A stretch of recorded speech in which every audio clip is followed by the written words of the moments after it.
Romans 12:1 and 2 says, "Therefore, brothers and sisters, in the view of God's mercies," that's referring to the first 11 chapters of Romans, where Paul unpacks the idea that all of us were sinful and separated from God. All of us deserve hell. I deserve hell. All of us deserve hell. Because God is righteous and holy and we are not.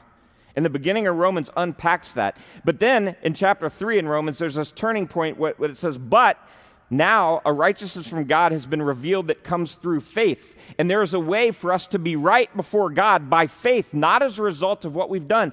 And because of that, even though we're all sinful and the wages of sin, what we deserve for our sin is death, Romans 6, even though those things are true, we can be made right with God by faith, Romans teaches us.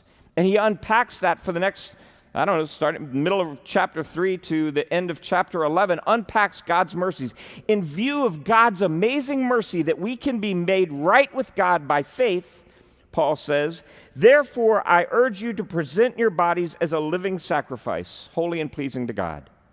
That our logical response to God's mercies is to give our lives to God and say, to be a living sacrifice. That would have been a remarkable statement to the church at Rome, a living sacrifice. Sacrifices usually have to be dead.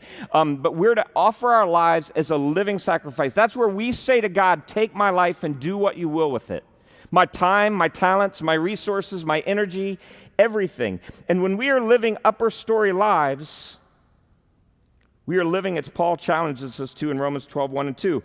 Present your bodies as a living sacrifice. It says, this is your true worship. If you read that phrase in 10 different translations, it'll translate, "This is your true worship," differently in every one, because that's one of those, must be one, I don't know biblical Greek, but that's one of those phrases in biblical Greek that must not translate to English very well, because a lot of times it'll say, "Your true worship," or "your reasonable worship," or "your logical worship," or I think what it means is, this is what makes sense.